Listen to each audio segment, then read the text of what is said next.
जी कांग्रेस कहती थी कि हर बार ईवीएम पर ठीकरा फोड़ती थी, लेकिन इस बार ईवीएम पर ठीकरा नहीं फोड़ा लोगों ने, क्या कहेंगे इसको लेकर? नहीं, ईवीएम पे सवाल उठा रहे हैं अखिलेश यादव जी, राहुल गांधी जी, सब सवाल उठा रहे हैं, अभी भी उठा रहे हैं।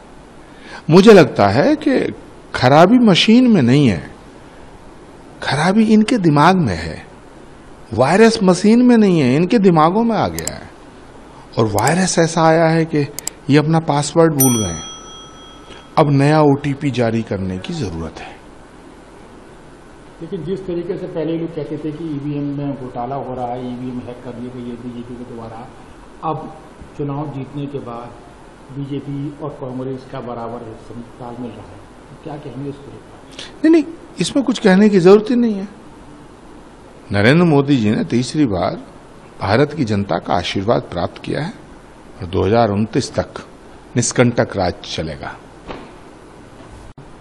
गुरुजी, आपने कहा था कि राहुल गांधी चाहते हैं कि प्रियंका गांधी को चुनाव में लड़वाया जाए, लेकिन अब मल्लिकार्जुन खड़गे ने और राहुल गांधी ने सबने कहा है कि वायनाड से प्रियंका गांधी को चुनाव लड़वाएंगे, क्या कहेंगे उसको लेकर?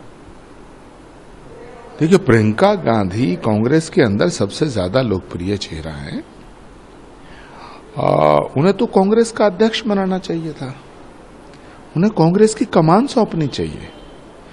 बाई इलेक्शन में, उपचुनाव में लोकसभा का टिकट दे करके तो प्रियंका गांधी का कद और छोटा करने की कोशिश हो रही है।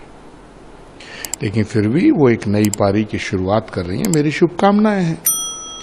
मगर कांग्रेस ने प्रियंका गांधी जी को वायनाड से लड़वा करके एक बात प्रूव कर दी है, सिद्ध कर दी है कि कांग्रेस को हिंदुओं पर भरोसा नहीं है।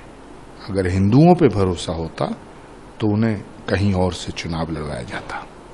राहुल गांधी ने कहा है कि रायबरेली और अमेठी मेरे पूरे परिवार से, मेरे पूरे ताल्लुकात उन लोगों से हैं मेरी। उसके बाद प्रियंका गांधी को वायनाड से, प्रियंका गांधी ने कहा है कि मैं अपने भाई की कमी वहां पे महसूस नहीं करने दूंगी। देखिए, देश भाई बहन, माँ बाप, बेटा बेटी, परिवार की पपौती नहीं होती है, देश देश है।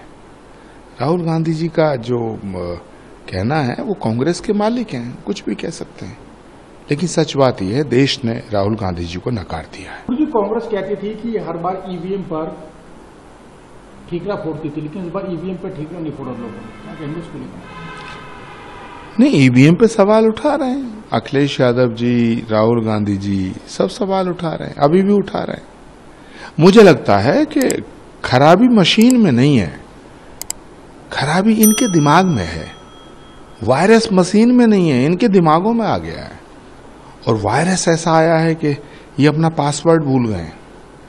अब नया ओटीपी जारी करने की जरूरत है। लेकिन जिस तरीके से पहले लोग कहते थे कि ईवीएम में घोटाला हो रहा है, ईवीएम हैक कर ली गई है बीजेपी के द्वारा, अब चुनाव जीतने के बाद बीजेपी और कांग्रेस का बराबर तालमेल रहा है, तो क्या कहेंगे इसको लेकर? नहीं, इसमें कुछ कहने की जरूरत ही नहीं है। नरेंद्र मोदी जी ने तीसरी बार भारत की जनता का आशीर्वाद प्राप्त किया है और 2029 तक निष्कंटक राज चलेगा। गुरुजी, आपने कहा था कि राहुल गांधी चाहते हैं कि प्रियंका गांधी को चुनाव में लड़वाया जाए, लेकिन अब मल्लिकार्जुन खड़गे ने और राहुल गांधी ने सबने कहा है कि वायनाड से प्रियंका गांधी को चुनाव लड़वाएंगे, क्या कहेंगे उसको लेकर? देखिए, प्रियंका गांधी कांग्रेस के अंदर सबसे ज्यादा लोकप्रिय चेहरा है।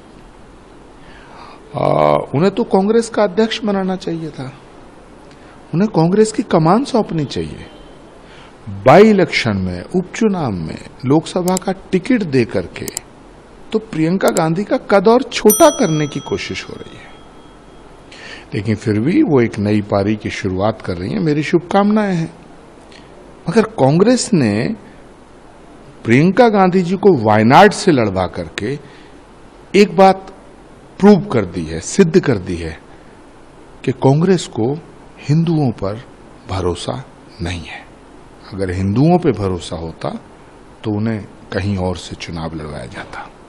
राहुल गांधी ने कहा है कि रायबरेली और अमेठी मेरे पूरे परिवार से, मेरे पूरे ताल्लुकात उन लोगों से हैं मेरी। उसके बाद प्रियंका गांधी को वायनाड से, प्रियंका गांधी ने कहा है कि मैं अपने भाई की कमी वहाँ पे महसूस नहीं करने दोगे? देखिए, देश भाई बहन, माँ बाप, बेटा बेटी, परिवार की पपौती नहीं होती है। देश देश है।